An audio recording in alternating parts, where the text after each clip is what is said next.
Bismillahirrahmanirrahim. Assalamu alaikum. My name is Ali and I am serving as a lecturer in Southern Business School at University of Southern Punjab, Multan. Welcome to the another class of Human Resource Management. Today we are going to focus on a very important tool in the selection process. This is the structured interview guide. When done properly, this guide can make interviews more fair and more predictive of the performance and also more defensible. Imagine you are hiring a sales manager. Without a guide, each interviewer may ask different questions, some relevant and some not. One might focus on personality, another on past sale figures, and another may ask irrelevant or inappropriate kind of questions. The result? Candidates aren't compared on the same basis. Biasness creeps in, and the organization may end up hiring someone who looked good in the moment but doesn't perform well in the long run. Now imagine instead that you follow a structured guide. All interviewers ask the same core questions. You have benchmark answers to compare with and a scoring rubric. The difference in the quality of decisions can be dramatic. So what is the interview guide? Put it simply, it is a tool that lays out in advance all the job related questions that will be asked of every candidate. A standard way to evaluate responses, and often a panel or a set of interviewers who know their job well. It is also known as directive interview format. The idea is basically to reduce the randomness and subjectivity. To build and use a structured interview guide effectively, there are several steps. The very first step is to analyze the job. The human resource manager must start by understanding the job deeply. What are the main duties? Which of these duties are most critical for success? What knowledge, skills, and abilities are necessary? And what personnel traits will make or break performance? For example, in hiring that sales manager, important duties may include forecasting sales, managing a team, developing client relationships, and handling objections. For each of those, you need clarity.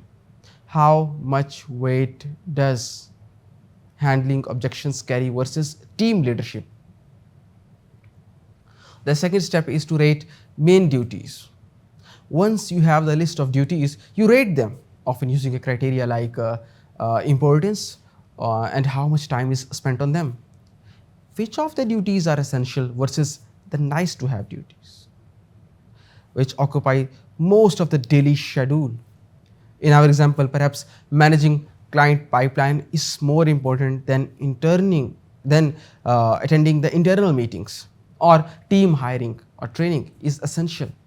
By rating, you or the HR manager basically prioritize what questions the HR manager must probe.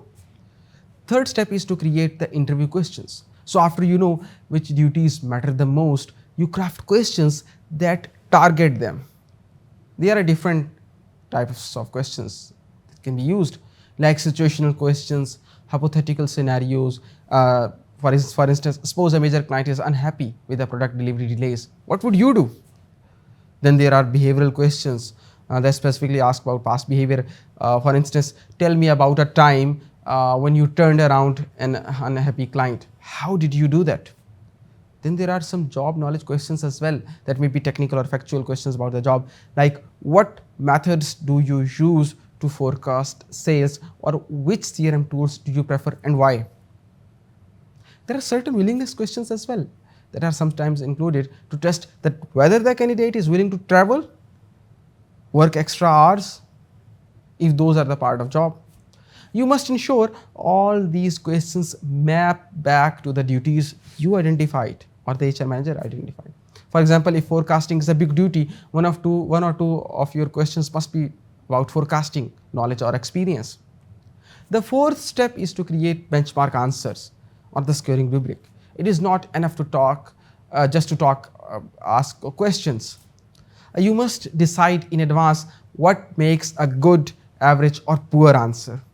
For questions, you must develop benchmark answers. examples of what a strong response would include, what a mediocre one would include, and what would show that a candidate uh, cannot be likely performing well about that very particular duty. Then you create a scoring scale, for example, 1 to 5 for each response. This helps you to compare the candidates fairly. For instance, for the questions about handling client complaints, a benchmark might include uh, the first point, acknowledging the client's concern, investigating the root causes, communicating clearly, taking corrective measures, and following up. If a candidate mentions this is a strong answer. That's a strong answer. If they only mention like apologizing, that's weak. The fifth step is to appoint the interview panel and prepare the interviewers. Here you decide who will conduct the interview. Ideally, a panel of 2 or more people who understand their duties and have been involved in creating the panel guide. Why a panel? Because it reduces the individual bias. Also, training of the interviewers is essential. Like they must understand the guide.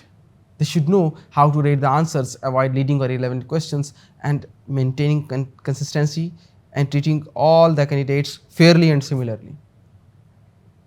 The sixth step is to conduct the interview. During the interview, the HR or the panel must follow the guide and ask all of the core questions of every candidate, record their responses, and not only recording but also rate their answers immediately or soon after.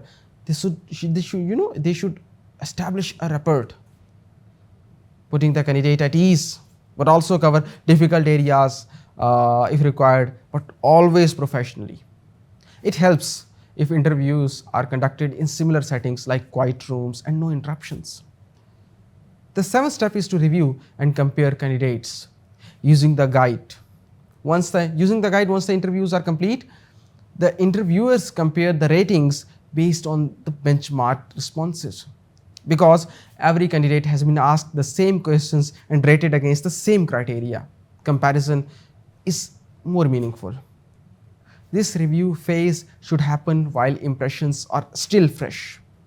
Examples in practice, like we suppose a telecommunication company is hiring a customer service supervisor. What they do is that they begin by analyzing that very particular job, like the duties that include supervising agents, handling escalated complaints, scheduling, and quality monitoring. They rate handling escalated complaints and supervising agents as top duty. Quality monitoring may be next. Then comes scheduling, maybe less critical but still necessary. Then what they do is that they draft questions such as situational question can be like if you receive a customer complaint about an unresolved issue after 3 different agents handled it, what would you do? It may be a behavioral question as well, like tell me about a time you resolved a customer complaint that has been mishandled previously. What steps did you take? A job knowledge related question or a focused question maybe what quality monitoring metrics have you used before and how do you interpret them? Are you willing to work on weekends or shifts if required? They should also develop benchmark answers for each. For escalated complaint question that we refer to as an example, a strong answer might include recognition of wrongly resolved complaints, steps to investigate, coaching involved, and follow-up. A poor answer might say, I would escalate to my boss or I would ask someone to handle it. They appoint a panel basically in which the HR takes the lead and then the senior customer service manager who get trained in using the guide. They conduct interviews using the guide, score responses, and then compare all the candidates after final interview. There are many benefits and challenges as well of using structured interview guide, but firstly we will focus on the benefits. Like it improves reliability. The answers are scored in the same way. Improves validity as well, like questions targeted to the duties. reduces bias and legal risk, and makes comparison easier. It also increases the fairness and helps organizations to hire the better candidates. However, there are certain challenges as well. It takes time to analyze jobs, create good questions, and benchmark answers. Interviewers must be trained. Sometimes candidates feel it is rigid or less personal. Also, if the guide is poorly designed, like irrelevant questions or poor benchmarks, it can still lead to bad decisions. To summarize, the structured interview guide is a powerful tool when done well.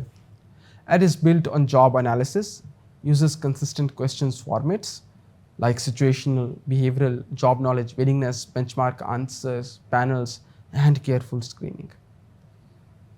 When you, as a HR manager, compare candidates, it gives you objective data.